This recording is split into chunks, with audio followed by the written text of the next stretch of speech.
దీపావళి సందర్భంగా చార్మినార్ భాగ్యలక్ష్మి అమ్మవారి ఆలయం భక్తులతో రద్దీగా మారింది. అమ్మవారిని దర్శనం చేసుకునేందుకు భక్తులు అధిక సంఖ్యలో తరలివస్తున్నారు. భాగ్యలక్ష్మి అమ్మవారి ఆలయంలో ఏటా ఖజానా పంపిణీ కార్యక్రమం ఉంటుంది. అమ్మవారి ప్రతిమ ఉన్న కాయిన్స్ ను భక్తులకు ఉచితంగా పంపిణీ చేస్తుంటారు. వీటిని సొంతం చేసుకునేందుకు లక్షలాది మంది భక్తులు వస్తుంటారు. ఈ రోజు రాత్రి 7 గంటలకు హారతి అనంతరం ఖజానా పంపిణీ ప్రారంభమవుతుంది. 23వ తేదీ వరకు కొనసాగనుంది. భాగ్యలక్ష్మి అమ్మవారి ఆలయం వద్ద రద్దీపై మరింత సమాచారం మా ప్రతినిధి అంజుమ అందిస్తారు. దీపావళి పండుగ సందర్భంగా చార్మినార్ భాగ్యలక్ష్మి అమ్మవారిని దర్శనం చేసుకునేందుకు భక్తులు పెద్ద సంఖ్యలో తరలి వస్తున్నారు. ఈ రోజు తెల్లవారుజాము నుంచే ఆలయ పరిసర ప్రాంతాలన్నీ కూడా భక్తులతో కిటకిటలాడుతూ కనిపిస్తున్నాయి. దీపావళి పండుగ వస్తుందంటే భాగ్యలక్ష్మి అమ్మవారిని దర్శనం చేసుకోవాలని, అమ్మవారి ఖజానా పంపిణీ ఉంటుంది కాబట్టి ఆమె ప్రతిమ ఉన్నటువంటి ఆ నాణాలను సొంతం చేసుకోవాలని అనేక మంది భావిస్తూ ఉంటారు. భక్తులందరూ కూడా ఇక్కడికి తరలి వస్తూ ఉంటారు. ఇక వచ్చేటువంటి భక్తులకు ఎటువంటి అసౌకర్యం కలగకుండా అన్ని రకాల ఏర్పాట్లను ఆలయ కమిటీ నిర్వాహకులు చేయడం జరిగింది. ముఖ్యంగా క్యూ లైన్లను ఏర్పాటు చేయడము, బ్యారిగేట్లను ఏర్పాటు చేయడము, విఐపీల కోసము ప్రత్యేకంగా ఒక క్యూ లైన్ ని కూడా ఏర్పాటు చేశారు. ఇక ఈ రోజు నుంచి 3 రోజుల పాటు కూడా అమ్మవారి ఖజానా పంపిణీ అనేది అయితే ఉంటుంది. అమ్మవారి ప్రతిమ కలిగినటువంటి ఆ నాణాలను భక్తులకి పంపిణీ చేస్తూ ఉంటారు. అదేవిధంగా కుబేర పూజ చేసినటువంటి నాణాలను కూడా భక్తులకి పంచుతూ ఉంటారు. సో అనేక మంది భక్తులు అమ్మవారిని దర్శనం చేసుకునేందుకైతే ఇక్కడికి తరలి వచ్చారు. సో కొంతమంది భక్తులతో కూడా మాట్లాడదాము. ఎక్కడి నుంచి వచ్చారండి? మల్లాపూర్. ప్రతి సంవత్సరం వస్తూ ఉంటారా Deepavali? Is the first time. Okay, so ఎలా అనిపిస్తోంది? యాక్చువల్లీ కొంచెం రష్ ఉంది. ఒక 2 seconds కూడా నిల్చొని ఇవ్వట్లేదు, ఇంకా అట్లా పంపించేస్తున్నారు. ఓకే, సో ఎంతసేపటి నుంచి క్యూ లైన్ లో వెయిట్ చేశారు? మేము ఒక 5-10 minutes అంతే. ఇక్కడ ఇంకా ఎక్కువ రష్ అయింది.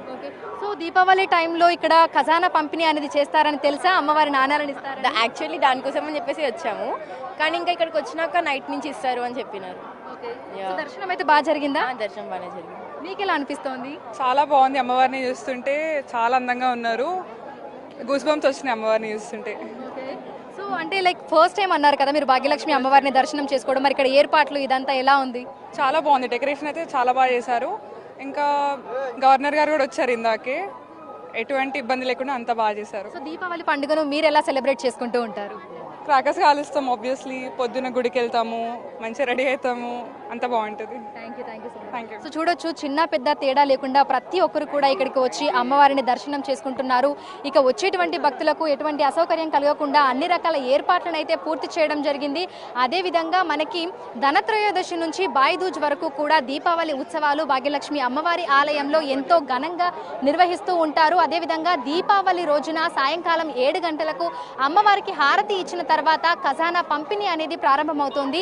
ఈ ఖజానాని సొంతం చేసుకోవడానికి దాదాపు 5-6 లక్షల మంది ప్రజలు వస్తారని ఆలయ కమిటీ నిర్వాహకులు అంచనా వేస్తున్నారు. ప్రతి సంవత్సరం కూడా అమ్మవారి ప్రతిమ ఉన్నటువంటి ఆ నాణాలను సొంతం చేసుకోవాలని లక్షలాది మంది భక్తులు తరలి వస్తూ ఉంటారని, ఈ ఏడాది దాదాపు 5 నుంచి 6 లక్షల మంది భక్తులు వస్తారని అంచనా వేస్తున్నామని కూడా ఆలయ కమిటీ నిర్వాహకులు అయితే తెలపడం జరిగింది. ఇక దీపావళి పండుగ వేడుకలు దేశవ్యాప్తంగా ఎంతో ఘనంగా జరుగుతున్నాయి. భాగ్యలక్ష్మి అమ్మవారిని దర్శనం చేసుకునేందుకు పెద్ద సంఖ్యలో భక్తులందరూ కూడా తరలి వస్తున్నారు. ఆలయాన్ని సర్వాంగ సుందరంగా అలంకరించారు. అమ్మవారిని కూడా ఎంతో సుందరంగా అలంకరించడం జరిగింది.